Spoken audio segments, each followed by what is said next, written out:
Alright guys, so before we get into previewing the game, as usual we'll go down through the injury report and see who will be playing. We have really good news for the team overall.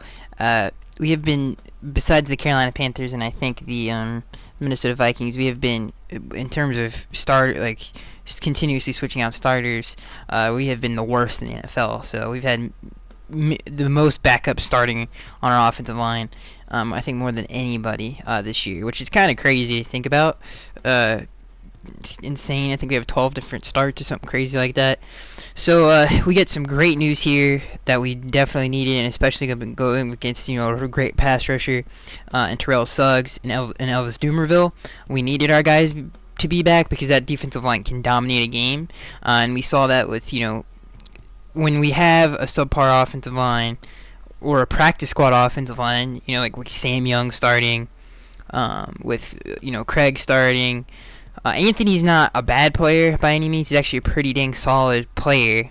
He's definitely like an average center. So he doesn't make an impact on the game, but he does his job well, if you know what I mean. So he doesn't lose you games. I don't think Anthony's ever done that. Especially, he proved that in his first start against Seattle, which he had an amazing game in. So, which was that's probably top 5-4-3 front in the NFL.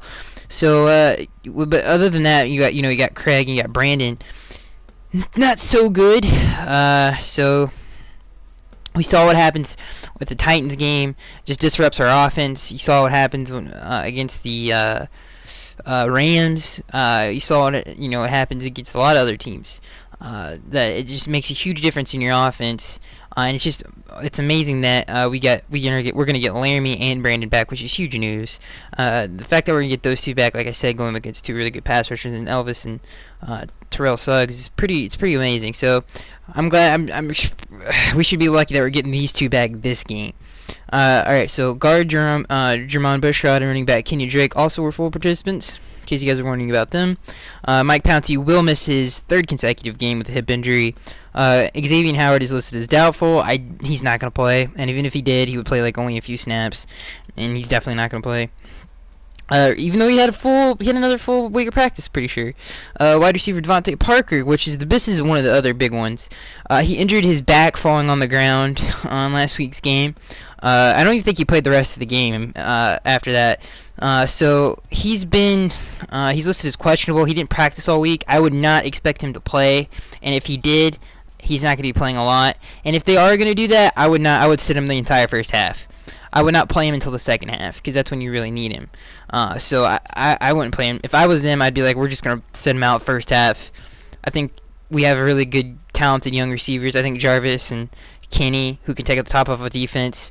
You have Rashawn Scott, who we just brought up from the practice squad, who has apparently really impressed a lot of people throughout the year, the undrafted free agent, so that's really good. And Leonte Crew has been promising all year. He just hasn't gotten any playing time because of how good Kenny's been playing. You don't really want to take him off the field. You don't want to take Kenny off the field because he adds so much to the offense. So other than that, I feel kind of confident for the guys stepping up, but you really do miss what Devontae brings. He brings you that Calvin Johnson bailout where you can just throw it up to him and he'll make a play because he's so good. His physical abilities, not many people in NFL history have had. So, in terms of his ability to high point the ball and come down with it, out jump everybody, outrun everybody. He's bigger than everybody, So, you always will miss that. But it's not like our receiver corps is still pretty dang talented with Kenny and Jarvis by themselves. Those two guys can make plays. So I'm not too worried about it. So I'm not too worried about that. But it does take away a big play element to your offense, especially when Ryan rolls out and finds him, downfield. Ryan's better than that than anybody. And Devontae Parker brings that kind of bailout kind of play where he can just out jump somebody. And you lose that kind of 50-50 ball, especially in the red zone. So hopefully, I don't know how we're going to utilize, how we're going to use him or not. But also this is questionable is Kiko, hamstring, Jelani, knee and hand, and Earl Mitchell back. I would expect every one of those players to play. Kiko never comes off the field. I think he's only come off the field once. Kiko is always on the field. Maybe he gets it kind of brought back just a little bit. I wouldn't expect it to his snaps to go down that much. Jelani's obviously they've just straight. Vance knows what he has in Jelani. Jelani's a piece of paper or a piece of glass who just gets broke. He's not a full-time NFL starter. He just cannot health-wise he can't be. So he's just a package guy. So and obviously Earl all year has been limited in snaps too. So I would expect those guys to play. But just the same thing from Earl and Jelani. They're just not going to be on the field all the time. For the Ravens, Crocky Gilmore, Alex Lewis, and Lorenzo Taliaferro are listed as out for the game on Sunday. So those are the guys they're missing. Javaris Allen was listed as doubtful. Kamar Aiken and cornerback Jimmy Smith were listed as questionable. Kamar Allen did not practice, or Kamar Aiken, not Kamar Allen. Allen did not practice Friday, and Aiken and Smith were both full. So those guys probably will play. Kamar Aiken, obviously, a big part of that offense. Jimmy Smith, one of their best corners. Marshall Yonda, too. He's been hurt for most of the week. So who knows? I don't know. Maybe some of those guys will be a scratch. Who knows? So let's get on to the stats. Now, we always read the stats of each team. So let's start with the Ravens as this thing gets to load here. All right, so in points, they are 24th in the NFL with 19. Joe Flacco has struggled all year. He's really struggled all year. He's missed, he's been throwing a lot of picks. His numbers a little bit down. They're asking him to do a little bit more in terms of passing it. He's never really had to do that throughout his career. I don't even think he's ever passed for 4,000 yards. I could be wrong about that. So they've never really asked him, hey, man, carry this offense. He's not that kind of guy. He's kind of that, I don't want to say game manager, but he's not, somebody who can take over a game by himself. Like, the run game's not working. If they're forced to pass it, I feel like he can't do that. Like, if he passes it 50 times a game, he's not winning that game. 300. So they're 24th in the NFL with 19 points. 334 yards, 24th. They're in terms of yards a game, they are 24th in the NFL with 334 yards. Pass yards are 17th with 246. Rush yards, they are 28th, which is not like the Ravens football of old, where they are 28th in the NFL with 87 rush yards a game. So that offensive line, they don't have a really superstar running back. Obviously, they have Hall of Fame receiver, and not as good as he used to be, but he still can make plays in Steve Smith. So they have with Brashard Perryman, who's the youngster. You got Kamar Aiken, who's another he's a pretty good player. So they've got some really good receivers. Joe Flacco, I'm not saying he's like this terrible quarterback, because he's not. He's a good quarterback. But I'm just saying, if you can make them one-dimensional, you have a good chance of winning the game. Now, I'm just saying that because, that's goes for any NFL team. It's hard for any quarterback, I don't care if you're Tom Brady, to carry an offense and win the game. It's a hard thing to do. That's only so few can do it. So that's what I mean when I say it. It's not like I'm not disrespecting. I'm not trying to say, if you're a Ravens fan watching this, which I don't know why you would be, but I'm not trying to disrespect your guy, okay? So I'm just saying it's a rare quality that not a lot of people have. So 22 points a game. Let's move on to the Dolphins stats. So with 22 points a game, we rank 18th in the NFL, which we've been scoring a lot. We dropped 30, and that Rams game really hurt us, man, only scoring 14. But we were on a roll there with a lot of 30-point games. We've had a lot of high-scoring games this season, so I think that's a little jaded. To me, that's a little jaded. We have 332 yards, which a game, which ranks 25th in the NFL. Pass yards, we're 28th in the NFL with 216. Rush yards, we have 116 yards a game. Now, the passing yards have been hurt because of the emergence of J.J., but when we want to, we can pass it, and we've proven that against the Chargers, against the Patriots, against a lot of teams this year. So if Ryan has to throw it against the Rams at the end of the game, when he has to make plays, he's made them this year, and that's one of the biggest things, at least in a lot of people's eyes, that he's improved on, is making the hard throws, making the big plays, making the special throws when your team needs it. In that San Francisco game, against, I think it was a cover 2, I can't remember, but the pass to Kenny Stills, that's some next level stuff. Beautiful pass. So he's been doing that. A lot of people, have seen that, and one of the biggest things he's improved on this year. But again, that's a little jaded with 28th in the NFL pass yards. But and then rush yards were 6th. I think I already said that, but with 116, that stat I think now you read that and you're like, oh, you're almost in the top 5 in rushing in the NFL, which is a really hard thing to do. Yeah, but I feel like Only when the Unicorns, where we're on that level, we're not on that level without the Unicorns. And I think we can get to that level, or at least close to it, without Mike. I know Mike's probably the best center in the league in terms of getting to the second level in the run game. I think we can get close to it. I don't think we can be as good, without Mike. Obviously, when you lose an all-pro player like Mike, it's very hard to, replace him. But Anthony Steen, like I said, is a very solid center. So, I think we can get close to the level of that high level of running the football, because we've done it against, the Jets in my mind, and I know like the Rams. We've played the Rams. That's an insanely talented defensive line. To me, the Jets, I don't understand, like, their defense, especially against the run. I don't think you can find a better group of guys to stop the run than those guys, with Muhammad Wilkerson, Sheldon Richardson, Leonard Williams. Those guys are tough to block. Like, those guys are so tough. Now, in terms of pass rushing, they're not, on the level of maybe the Rams with Robert Quinn and Aaron Donald, but against the run, I don't really think you can pick, like, if I was picking a defensive line, I would pick Muhammad Wilkerson and Leonard Williams to be on that defensive line. And they're on one dang team, so we've done it against the best of the best. And obviously the Ravens defense, I don't know if they're number one in the league in run defense. I don't know who, I don't remember, but I know they're really good against the run. So if we can run the football against him, that's a huge accomplishment in itself, because the defense is really good against the run, and they have really good pass rushers with Terrell Suggs. So you don't want to get down to distance, and we've seen that with this offense. When the Unicorns are out, when we have negative plays, and let's say it's like a 3rd and 13, 3rd and 15, we're not getting that first down. It takes Ryan Tannehill running around, and hopefully somebody gets open down the field, or somebody would be like a broken coverage or something. It's so hard to pick those downs up when you have barely 2 seconds to pass the football. You know what I mean? So Ryan is gonna have, if certain players, let's say Laramie falls down, hurts it, scrapes his elbow, and he's out for the rest of the game. Something crazy happens. Brandon Alba breaks his pinky finger. If that happens, it's so hard to overcome that for this offense, and that's the kryptonite of this offense. When those offensive linemen are out, and you've seen that, and this has, I know a lot of people were like, what about, you saw that with Russell Wilson. I don't care how great of a player you have back there taking the snap. It's so hard to win a football game when you're in down and distance. You have to make a play, because you're gonna have a 3rd and 13. It's gonna happen. It doesn't matter. It's gonna happen. So when you have those, you have to have at least half-decent people who can at least stay on their feet and not fall over and get, pushed over, and give your quarterback time to pass it. We saw that with the Buccaneers against the Seahawks. You've seen that. It's been a common theme for really good quarterbacks this year. And I'm not comparing Ryan to Russell Wilson or anything like that. I'm saying to elite. I don't care how elite your offense is. If your offensive line is hurt, this is what I'm trying to say, you're going to struggle. So I don't care who you have back there.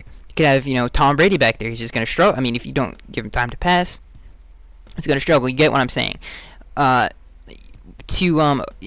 we can overcome that if we have Laramie and Brandon on that left side, protecting Ryan. So even without Mike, I feel like Anthony Steen, I think, like I said, Anthony Steen's a solid player. So I think the Unicorns are somewhat back for this game, which is great news, and hopefully that can get Jay going. One of the things you notice with Jay, even when he had his 200-yard games, and there's not a lot to criticize when you have back-to-back 200-yard games, but his balance, when he makes a cut, sometimes he stumbles, and he falls over. Like, it's the most frustrating thing to watch as a fan, because you're like, oh my god, it's like you really when a player trips, especially running back, it's the most frustrating thing. Jay has done that a lot this year. He's very, I don't know.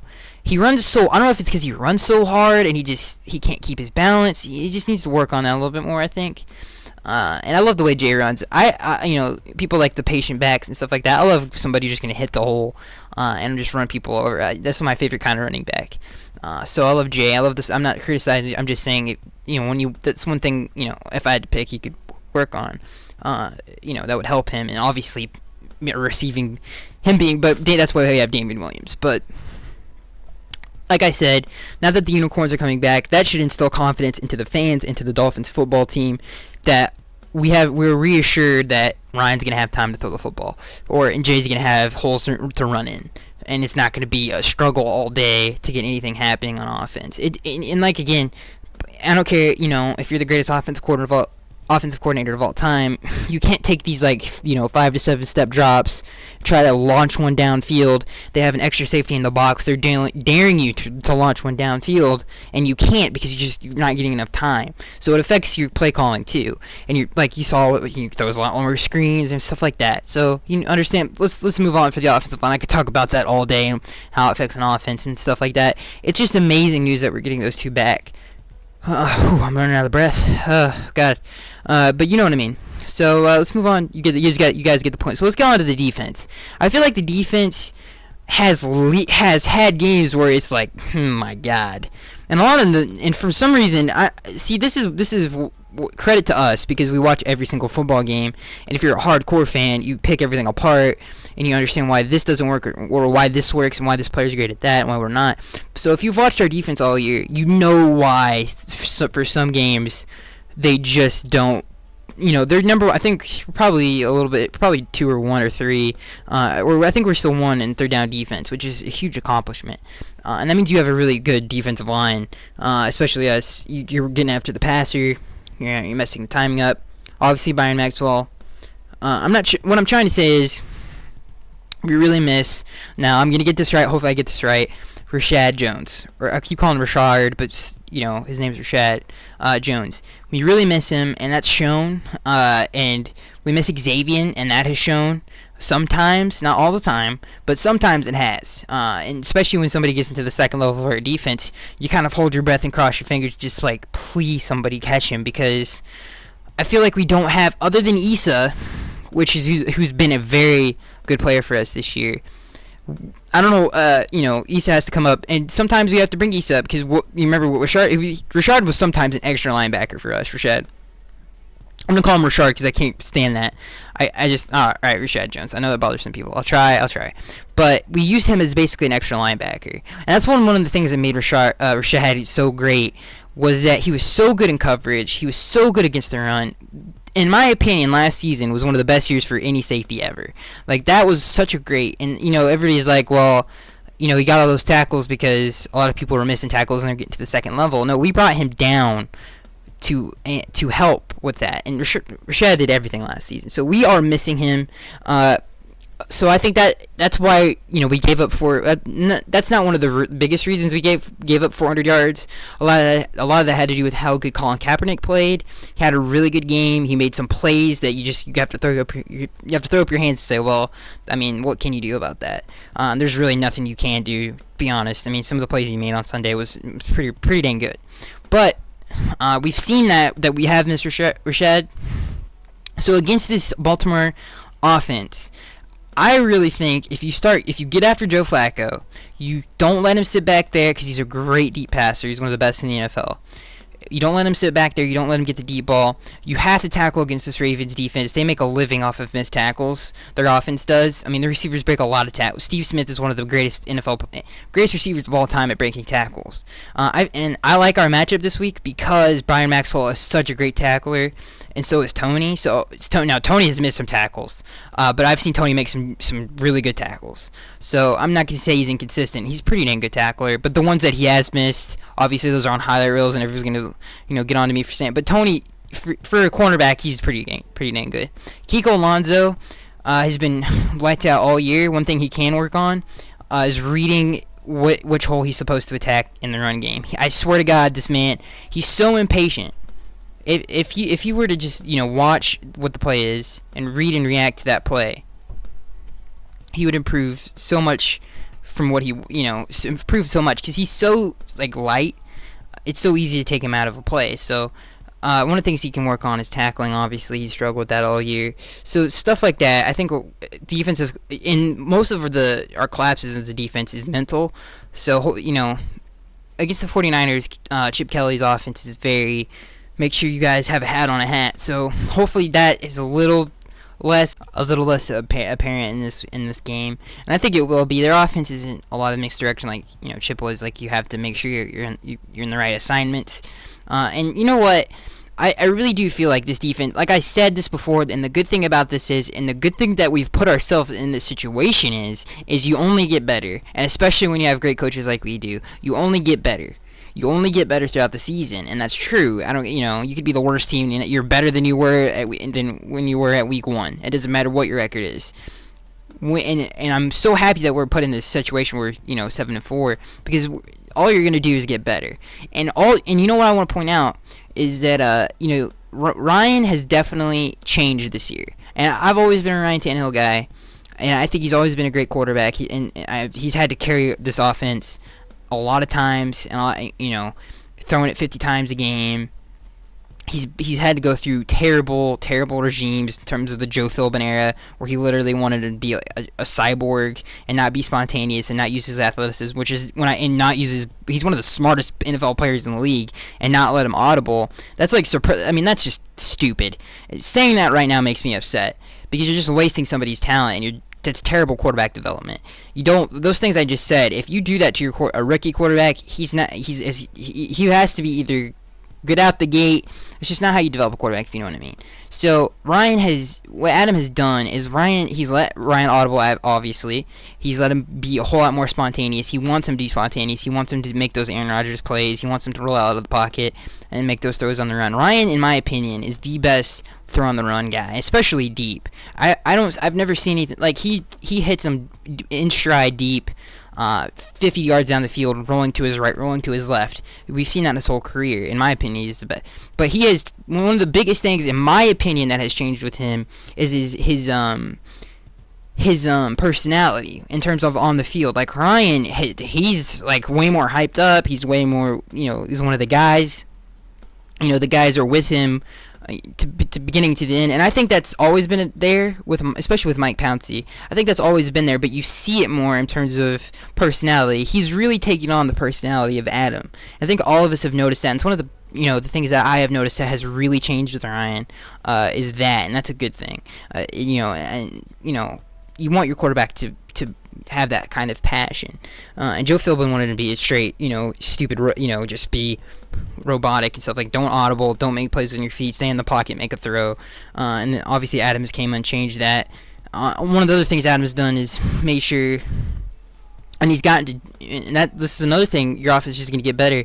He knows the player's strengths now. He knows what makes them tick. And when Adam finds that out about a player, your offense is going to thrive under Adam Gase. And I've said this again, Adam Gase, Coach of the Year. I mean, what he has done for this organization is amazing. So, like I've said, I think our offense, I think it's going to come down to Ryan making some plays, which he has done all year. I think Jay's going to actually have a sneaky, I don't know. I don't want to say anything, but I'm confident in Jay. I'm confident in Juice, and I'm confident in Kenny. So, even if we don't have DP, I think we'll be okay. Obviously, our offense won't be as good as it should be with DP, and one of the greatest things about this week is we're getting BA and Laramie back, and they've rested for a long time now, so they should be healthy or relatively healthy, and that's great news. And that is great news for this offense, is to get those guys back, 'cause it makes the offense go. And if we had the Unicorns against the 49ers, we may have scored 50 dang points. So it just makes this offense tick and go. And I can't wait to watch them on Sunday. So that's going to be it, guys. I'm Skex83, and I'll see you guys in the next.